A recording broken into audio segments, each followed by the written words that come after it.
సాహితీ సమ్రాంగణ చక్రవర్తి అని అందరికీ తెలుసుకోవాలి. ఆయన పొడవులో అష్టదిగ్గజాలు ఉన్నారు. వారిలో ఒక ఆయన రామలింగ కవి. ఆయన గురించి అందరికీ తెలిసింది. అని మళ్ళీ ఒకసారి ఆయన పద్యాలు గుర్తు చేసుకుందామని ఒక చిన్న ప్రయత్నం. ఆయన పాండురంగ మహత్యం, ఉద్భటారాజ్య చరిత్ర, ఘటికాచర మహత్యం అనే 3 పుస్తకాలు కూడా రాశారు. ఆయన మంచి కావ్యాలు రాశారు. ఆయన తర్వాత ఆయనకి కాళికాదేవి ప్రసన్నమయ్యి ఒక చేతిలోనేమో ధనం, ఇంకొక చేతిలో జ్ఞానం, విజ్ఞానం. ఈ రెండిట్లో నీకు ఏది కావాలో తీసుకో మహాకవి అంటే 2 కలుపుకుని తాగేస్తాను. తాగినప్పుడు ఆయన ఏమంటదంటే నువ్వు వికట కవిగా ప్రసిద్ధి పొందుతావు. ఆయన చెప్పింది ఒకసారి ఏంటంటే, శ్రీకృష్ణదేవరాయలు సభలోకి వచ్చినప్పుడు ఈ దూర్జటి గారిని చూసి ఒక చిన్న పద్యం పడతాడు. స్తుతిమతి అయిన ఆంధ్ర కవి దూర్జటి పల్కులకేల కల్గెని అతులిత మాధురీ మహిమ. రామలింగయ్య గారు లేస్తారు. హా తెలిసెన్ భువనైక మోహనోద్ధత సుకుమార వార వనిత జనత ఘనతాపహార సంతత మధురాధరోద్గత సుధార సదారల గ్రోలు చుంజుమి. అర్థమైందండి? ఈ ఆంధ్ర కవి దూర్జటి గారి పలుకులకి ఇంత తేనెలూరే.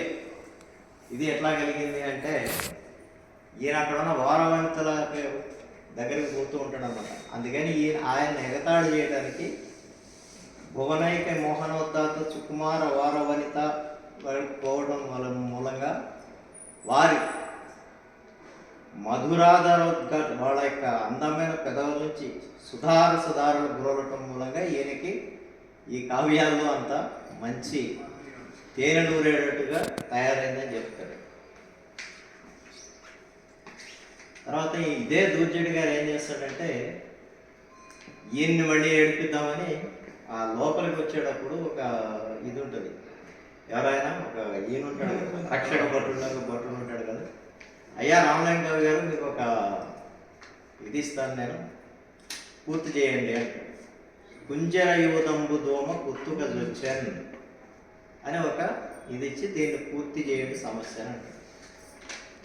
మామూలుగా వీళ్ళకి ఎవరో కవులు ఇస్తే బాగుంటుంది, కానీ ఏదో ద్వారపాలకుడు ఒకటి చెప్తే ఎట్లా ఉంటుంది, వెంటనే కోపం వచ్చింది. కోపం వచ్చి ఏం చేశాడు,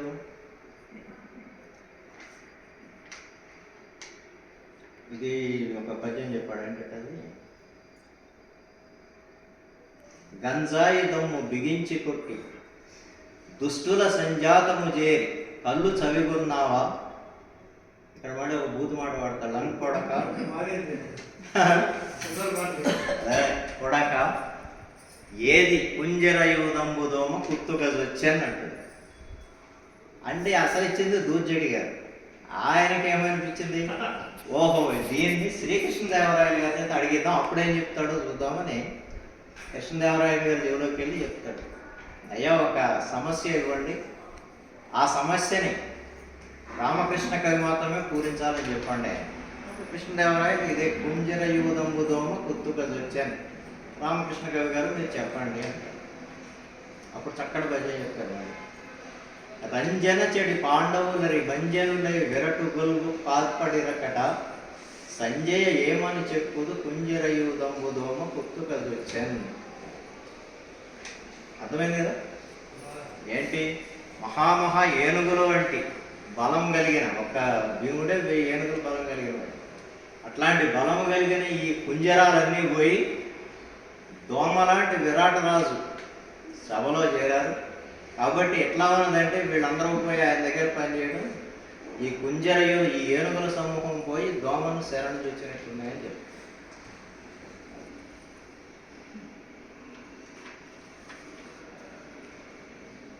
తర్వాత మనకి అక్కడ కొంతమంది కవులు వస్తారు.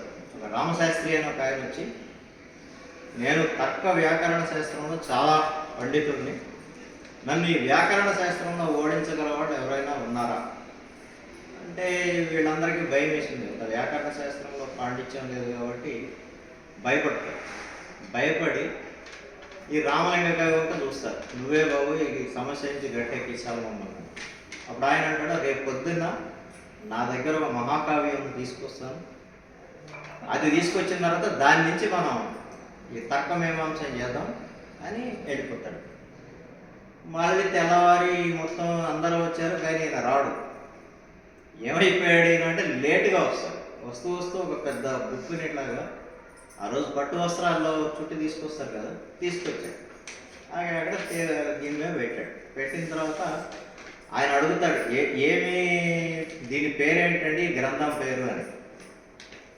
దీన్ని తిలకాష్ట మహిష బంధనం అంటారు, ఇది వ్యాకరణంలో అతి పురాతనమైంది అని చెప్తాడు. ఆ పేరు ఆయన ఎప్పుడు వినలేదు అసలు. ఈ తిలకాష్ట మహిష బంధనం అనేది పేరు అసలు వినలేదు ఆ వ్యాకరణ శాస్త్రం చదివినాను.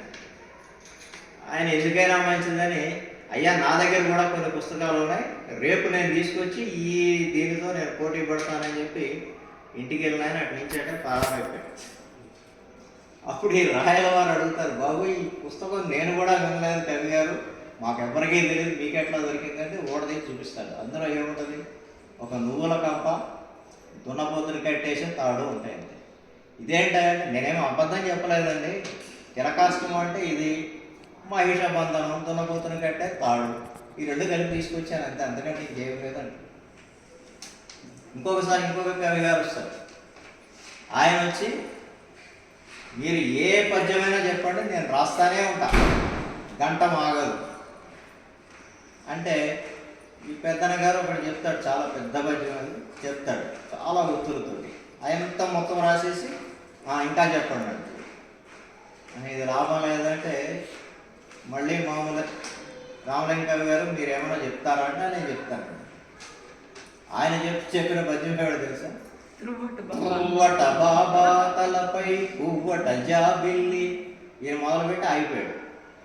రాయండి, పువ్వట బాబా తలపై పువ్వట జాబిల్లి, వల్ల బూదట చేదున్ పువ్వట, చూడగ పులుడుక్కట, అరయంగ నట్టి హరునికి జేజే.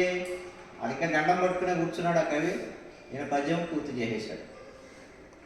అసలు పువ్వట అనేది ఎట్లా రాయాలి ఆయన వాళ్ళు దీనికి అర్థం ఏంటంటే, పువ్వట బాబా అంటే, పువ్వట అనేది నందీశ్వరుడికి సంబంధించింది.